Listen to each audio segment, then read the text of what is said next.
This is National Museum of Qatar and I am going to continue the second episode of the vlog. So tight your seatbelt. Next 10 minutes you will find varieties of ways to learn and understand more about the story of the nation and its people. Hello everyone, my name is Amit and you are in my vlog show. 1200 to 300 BCE. There is relatively little evidence for the period in Qatar. Most Iron Age sites are burials. The grave woods found in the burial include vessels made from carved steel or steatite, also known as soapstones, similarly to those found in Oman. The demonstration of the camel in the early part of the Iron Age allowed overland trade, connecting the northern coast of Arabia with the south, as well as facilitated transport and trade. Camel are stable source for milk and meat and become essential to survive in Qatar. 300 BCE to 610 CE. Wait a minute, if you are not clear about what is BCE and CE in years, CE an abbreviation of Common Era. It means the same as AD, Anno Domini, and represents the time from year 1 and onwards. BCE is the short of Before Common Era. It can be used instead of BC, Before Christ, and stand for the time before year 1. Clear? If not, back and listen again. The rest, please follow me. Great emperors rose and fall in this period, including the Seleucid, Parthian and Sasanian emperor. Qatar was never directly conquered to focus on herding, fishing and trade. Archaeologists have found evidence for cluster of huts on Al-Khor Island, which may have been temporary settlement of fishing and trading expeditions. Burial at sites such as al-Ma and Al-Mezrua includes imported iron weapons, bread and glass. The first written reference to Qatar appeared in this period from Greek and Roman authors. 635 to 1000 CE. The coming of Islam transformed life in Qatar. In 628 CE, Al-Mundahir ibn Sawa al-Tamimi, who ruled the area of Bahrain, Al-Asa and Qatar, received the Prophet Muhammad envoy, Al-Ala al-Hadrami. Al-Tamimi converted to Islam and Qatar became part of the Islamic civilization. Murwad was a prosperous village in Qatar at this time.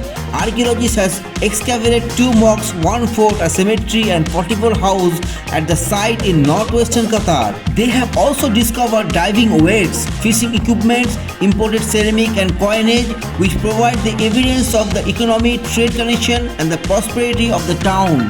1100 to 1500 CE. There is limited archaeological evidence for this period in Qatar, which suggests that people returned to a more nomadic lifestyle that left few traces. The Abbasid government in the Iraqi cities of Samarra and Baghdad declined, and a number of small independent states emerged across the region. With the establishment of the Fatimid Caliphate in Egypt, the primary focus of trade shifted from the Gulf to the Red Sea. Ceramic from as far afield as China have been excavated, demonstrating that Qatar still remains a part of the international trade networks. The Cirebon wreck was once a successful trading vessel. However, in 970 CE, it sank off the coast of Java near the modern city of Cirebon. Its precious cargo remained undiscovered for over 1000 years. Experts think that the boat set sail from Guangzhou in China, heading to the Iraqi city Basra via the Arabian Gulf. Its cargo included gold, silver, glassware, precious stones, coins, metal and fine ceramics. Many of those objects from the Cirebon wreck are similar to those found in the village of Marwat. The wreck is a unique record of the goods being traded across the region in this period. Qatar has been a part of a wide-ranging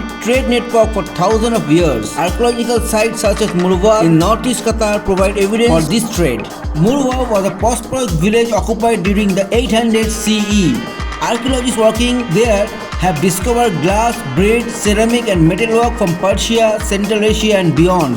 This find indicates the scale of Qatar's trade network over 1000 years ago. Qatar has welcomed visitors from across the world throughout its history. Many who traveled through Qatar wrote about their experiences. These accounts, written by diplomats, merchants, military officers and missionaries, give a unique perspective on a life in Qatar over the past 400 years. Some describe Qatar very different to the country we know today. They write of a tiny fishing village, palm leaf huts and messages delivered by carrier pigeon. Others describe more familiar aspects, bustling souks, the finest horse and camel, cosmopolitan towns and warm hospitality.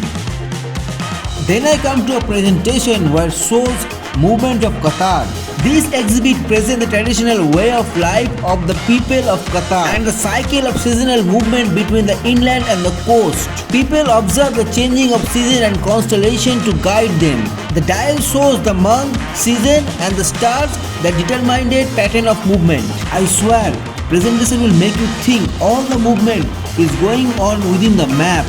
After 100 attempts, it seemed that the presentation was made by using the projector effect. It was very beautiful.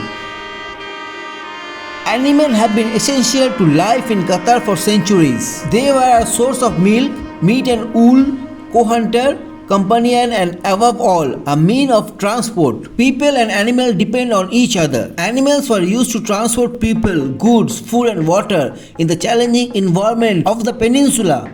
In returns, the whole community contributed to caring for the animals. Group of the people moved regularly to find water and fresh pasture for their herds. People had a deep understanding for their animals and walk in partnership with them. Camel brands. Owner marked their camel with Wasam brands to identify their herbs. Camels were branded on the neck, shoulder or thigh. Each family and community used Wasam with distinctive symbol to mark their animals. If the camel was lost, that time Wasam would identify the owner. Life in Bar Desert. In Qatar's autumn and winter months, people move around Al-Bar, feeding, hunting and trading. Al-Bar, the desert, is a challenging land, yet people thrive here.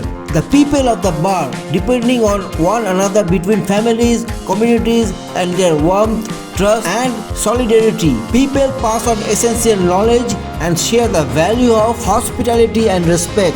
The distinctive way of life continued until the discovery of oil, which would affect every aspect of life on the peninsula. This moment of transformation is captured in photographs and films from a Danish expedition to Qatar in 1959. Despite the changes of recent decades, people still go out to Al-Bar to experience the tradition and the value of the unique lifestyle. Here you can see the daily essential kitchen stuff collection of old time, like iron plate or tawa. This iron pan was to cook flatbread over a fire, or the coffee making equipments. Making coffee is a delicate process. First the coffee beans are roasted in the mimis, then cooled in a mover and ground in a mortar. Then the ground beans are added to the hot water in the last jalan or coffee pot. You can see the traditional thobe, the Qatari dress for men, loosely cut and made of fine linen or wool.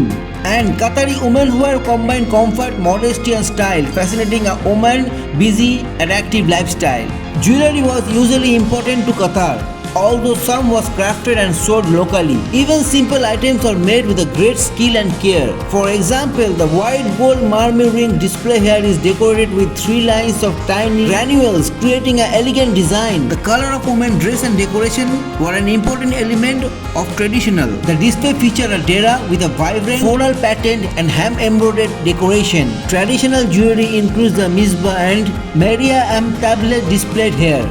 Sadu patterns. Sadu weavers were inspired by the object and landscape around them. Into the pattern they wove. Traditional motifs include geometric shape, coffee pots, jewelry, star and wasam. From the 1950s, the oil industry brought a new technologies which women also incorporated into their design. Sudu pieces from this time feature stylized radios, oil pipelines, trucks and aeroplanes, which are increasingly common signs in Qatar.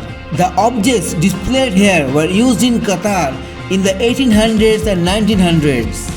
Life on the coast. The sea has long been at the heart of life in Qatar, a way for people, good and ideas to travel, a rich source of food and natural resources. In early summer, with the start of the pearling season, the people moved to the Qatar's coastal cities. Merchants, craftsmen and scholars came here from across the region to live, trade and work. Overseas trade connected to network that stretches as far as China, India and Europe. This relationship brought diverse cultural influences that enrich the vibrant cosmopolitan communities in Qatar. Al Zubara in northwestern Qatar was one of the most important Gulf cities in 1800. Today, Al Zubair is Qatar's first UNESCO World Heritage Site. This award recognizes the outstanding evidence it proves for life, trade and pearling in the region. That's it for today and a little more to go that I will cover with some interesting facts on my next and last episode to understand more about the story of the nation at the National Museum of Qatar.